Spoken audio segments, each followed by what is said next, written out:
জয় হিন্দ বন্ধুরা, আমি সুশোভন আর আপনারা দেখছেন আপনাদের প্রিয় চ্যানেল অদ্ভুত অথচ বাস্তব। আজ এমন এক সত্যের মুখোশ খুলে দেব যা হয়তো আপনাদের হৃদয়ে আঘাত হানবে, কিন্তু একজন সচেতন ভারতীয় হিসেবে এই সত্যটা জানা আমাদের অধিকার।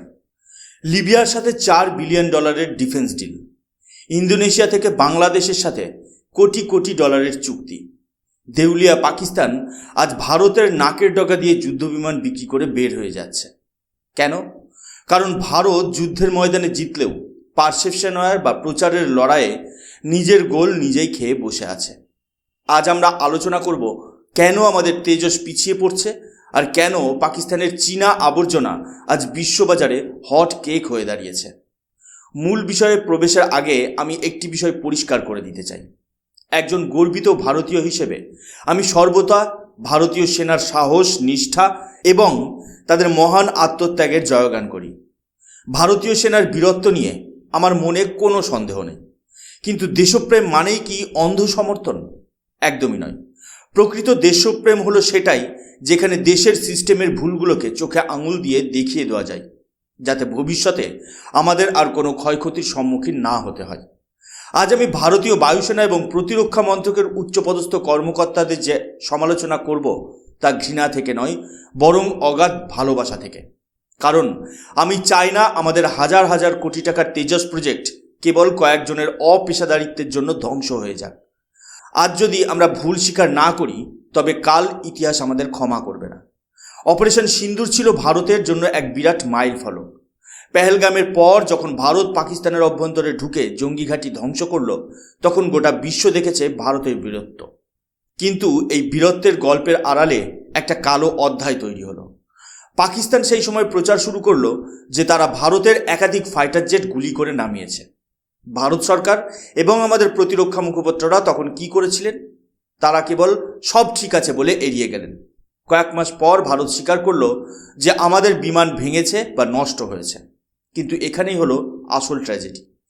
ভারত যেটা জোর দিয়ে বলতে পারেনি যে হ্যাঁ, আমাদের একটি বিমান নষ্ট হয়েছে, কিন্তু সেটি ছিল পুরনো ফরেন মেড বা বিদেশ থেকে কেনা বিমান।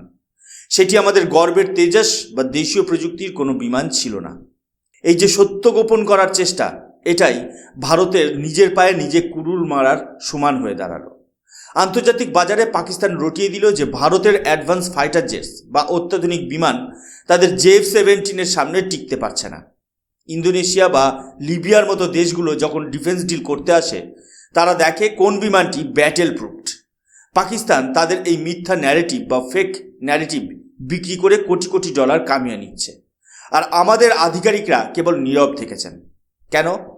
কেন আমরা বুক ফুলিয়ে বলতে পারলাম না যে আমাদের নিজস্ব তেজস বনাম পাকিস্তানের F-17 লড়াইয়ে তেজস বহুগুণ এগিয়ে?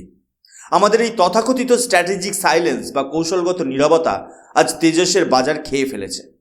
আমরা বিদেশি বিমানের পতন লুকাতে গিয়ে আমাদের নিজের দেশের কারিগরি দক্ষতাকে বিশ্বের দরবারে হাসির পাত্র বানিয়ে ফেলেছি।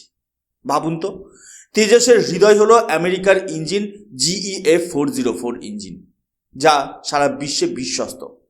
তেজসের অ্যাভিওনিক্স এবং রেডার সিস্টেম পাকিস্তানের F-17 তুলনায় কয়েক আলোকবর্ষ এগিয়ে। কিন্তু প্রযুক্তি থাকলেই কি সব হয়? মার্কেটিং আর কূটনীতি তো একটা বড় ফ্যাক্টর। পাকিস্তান আজ বিশ্বে নিজেকে ডিফেন্স এক্সপোর্টার হিসেবে তুলে ধরছে। তারা লিবিয়াকে $4 বিলিয়ন বিমান দিচ্ছে, ইন্দোনেশিয়ার প্রেসিডেন্ট তাদের প্রশংসা করছে, আর আমরা আমাদের বিদেশ নীতি এবং ডিফেন্স ডিপ্লোমেসি যেন এক অদৃশ্য খাঁচায় বন্দী। পাকিস্তান যেখানে মিথ্যে বলে জয়ী হচ্ছে, আমরা সেখানে সত্যটা সঠিকভাবে উপস্থাপন না করার কারণে পরাজিত হচ্ছি। এটা কি আমাদের বায়ুসেনার শীর্ষকর্তাদের ব্যর্থতা নয়? কেন তারা সঠিক সময়ে প্রেস কনফারেন্স করে আন্তর্জাতিক মিডিয়াকে সলিড এভিডেন্স দিতে পারলেন না? ইসরায়েল বা আমেরিকার দিকে একবার তাকান। ইসরায়েল যখন কোনো অপারেশনে যায়, তাদের সামান্য ক্ষয়ক্ষতি হলেও তারা সেটা বিশ্বকে দেখায়। তারা দেখায় যে শত্রু আমাদের আঘাত করেছে, তাই আমরা তাদের নিশ্চিহ্ন করব। এই স্বচ্ছতার কারণে তাদের উপর বিশ্বের দেশগুলোর ভরসা বাড়ে। তারা জানে ইসরায়েল যা বলে তা সত্য। কিন্তু ভারত যখন তার ক্ষয়ক্ষতি লুকোয়, তখন খদ্দের দেশগুলোর মনে প্রশ্ন জাগে, তবে কি তেজস সত্যিই খারাপ? তবে কি ভারতের দেশীয় প্রযুক্তি নির্ভরযোগ্য নয়? আমরা আমাদের সম্মান বাঁচাতে গিয়ে আমাদের ব্র্যান্ড মেড ইন ইন্ডিয়াকে কলঙ্কিত করেছি। ইন্দোনেশিয়া কেন আজ পাকিস্তানের দিকে ঝুঁকছে?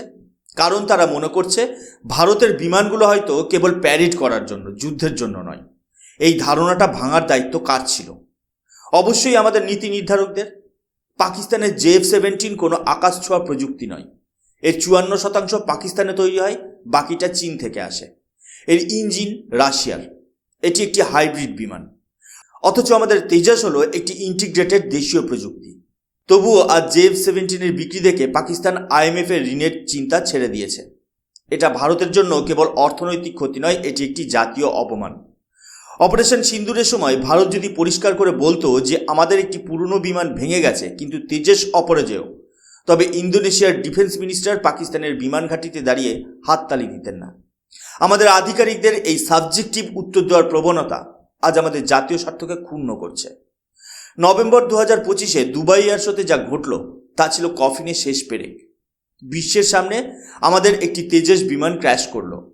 দুর্ঘটনা যে কোনো দেশের বিমানের সাথেই হতে পারে। আমেরিকার F-35ও ভেঙে পড়ে, কিন্তু তারা সেটাকে হ্যান্ডেল করে প্রফেশনালভাবে। আর ভারত যেন তখন থেকেই ডিফেন্সিভ মোডে চলে গেছে। পাকিস্তান সেই সুযোগে তাদের প্রদর্শনী বাড়িয়ে দিল। আমাদের উচিত ছিল সেই ক্র্যাশের পর আরও জোরালোভাবে তেজসের গুণগুণ প্রচার করা, কিন্তু আমরা থমকে গেলাম। এই থমকে যাওয়াটাই পাকিস্তানের জন্য এগিয়ে যাওয়ার রাস্তা তৈরি করে দিল। আমাদের মাথায় রাখতে হবে, ভূরাজনীতি বা জিওপলিটিক্সে কোনো শূন্যস্থান থাকে না। আপনি যদি সত্যি না বলেন তবে আপনার শত্রু সেই জায়গায় দাঁড়িয়ে মিথ্যে দিয়ে ভরিয়ে দেবে। আজ আমরা এমন এক মোড়ে দাঁড়িয়ে আছি যেখানে আমাদের তেজসকে বাঁচানোটা সবচেয়ে বড় চ্যালেঞ্জ। পাকিস্তান যে $4 বিলিয়ন ডিল লিবিয়ার সাথে করেছে, সেই টাকাটা তারা ভারতের বিরুদ্ধেই ব্যবহার করবে। আজ যদি আমরা চুপ থাকি তবে কাল হয়তো বাংলাদেশ বা সৌদি আরবও পাকিস্তানের JF-17 লাইনে দাঁড়িয়ে যাবে। আমাদের তেজস কেবল একটি বিমান নয়, এটি আমাদের স্বনির্ভর ভারতের স্বপ্ন। এই স্বপ্নকে কিছু আমলার অদূরদর্শিতার জন্য আমরা নষ্ট হতে দিতে পারি না। কেন আমরা আমাদের সেলারদের ধরতে পারছি না? কেন আমরা আন্তর্জাতিক সেমিনারে তেজসকে ব্যাটেল প্রুফ হিসেবে তুলে ধরতে পারছি না? ভারতের জন্য এখন সময় এসেছে ইনফরমেশন ওয়ারফেয়ার বা তথ্যযুদ্ধে আক্রমণ করার। আমাদের বায়ুসেনার কর্মকর্তাদের উচিত ধোঁয়াশা কাটিয়ে স্পষ্ট ভাষায় কথা বলা। আমাদের স্বীকার করতে হবে যে অতীতে ভুল হয়েছে, কিন্তু আমাদের প্রযুক্তি আজও শ্রেষ্ঠ। পাকিস্তান আজ রাশিয়ার ইঞ্জিন ব্যবহার করে বিশ্ব জয় করছে, আর ভারত রাশিয়ার সাথে পুরনো বন্ধুত্ব বজায় রেখেও নিজের পণ্য বিক্রি করতে পারছে না। এটা কি অদ্ভুত নয়? এটা কি বাস্তব নয়? হ্যাঁ, এটাই বর্তমান ভারতের এক তিক্ত বাস্তবতা। আমাদের বিদেশ নীতিতে বড় ধরনের পরিবর্তন দরকার। আমাদের ডিফেন্স মার্কেটিং টিমকে আরও দক্ষ এবং আধুনিক হতে হবে। আমি জানি আমার এই কথাগুলো অনেকের কাছে কটু মনে হতে পারে, কিন্তু মনে রাখবেন, তিতো ওষুধই রোগ সারায়। আমি চাই ভারত বিশ্বের শ্রেষ্ঠ অস্ত্র রপ্তানিকারক দেশ হোক। আমি চাই তেজসের হুঙ্কার শত্রুর বুকে কাঁপুনি ধরিয়ে দিই, কিন্তু তার জন্য আমাদের নিজেদের ঘরের আবর্জনা পরিষ্কার করতে হবে। আমাদের আধিকারিকদের সেই পুরনো কলোনিয়াল মাইন্ডসেট থেকে বেরিয়ে এসে আধুনিক পৃথিবীর সাথে তাল মিলিয়ে চলতে হবে। জয় বা পরাজয় যুদ্ধের অংশ, কিন্তু মিথ্যা প্রচারের কাছে আত্মসমর্পণ করাটা কাপুরুষতা। ভারত কোনো কাপুরুষ জাতি নয়। তবে কেন আমরা পাকিস্তানের প্রোপাগান্ডার কাছে নতি স্বীকার করছি? উপসংহারে আমরা এটাই বলবো, অপারেশন সিন্দুর থেকে আমাদের অনেক কিছু শেখার আছে। আমরা জিতেছি, কিন্তু সেই জয়ের ফসল অন্য কেউ ঘরে তুলে নিয়ে গেছে। পাকিস্তান আজ নিজেকে আমেরিকার বিশ্বস্ত পার্টনার হিসেবে প্রজেক্ট করছে, আবার চীনের প্রযুক্তিও ব্যবহার করছে। ভারতকেও এই দ্বিমুখী কৌশলে আরও পটু হতে হবে। আমাদের তেজসকে নিয়ে কেবল ঘরে বসে থাকলে হবে না, তাকে বিশ্বের আকাশে ওড়াতে হবে। ক্রেতা দেশগুলোর মনে যে সন্দেহের বীজ বপন করা হয়েছে তা উপড়ে ফেলার দায়িত্ব আমাদের সবার। আপনারা কি মনে করেন, আমাদের তেজস কি সত্যিই মার্কেটিং বা প্রচারের অভাবে পিছিয়ে পড়ছে? আমাদের আধিকারিকদের এই গোপনীয়তা বজায় রাখার কৌশল কি সত্যিই ভারতের ক্ষতি করছে না? আপনাদের মূল্যবান মতামত অবশ্যই কমেন্ট বক্সে জানাবেন। আমি সুশোভন, অদ্ভুত অথচ বাস্তবের মাধ্যমে আপনাদের কাছে সত্যটা পৌঁছে দেওয়ার চেষ্টা করলাম। যদি এই ভিডিওটি আপনাদের মনে গভীর রেখাপাত করে তবে এটি শেয়ার করুন, যাতে দিল্লি পর্যন্ত এই আওয়াজ পৌঁছায়। চ্যানেলটি সাবস্ক্রাইব করে আমাদের পাশে থাকুন। দেখা হবে পরবর্তী এপিসোডে। জয় হিন্দ, বন্দে মাতরম, ভারত মাতা কি জয়।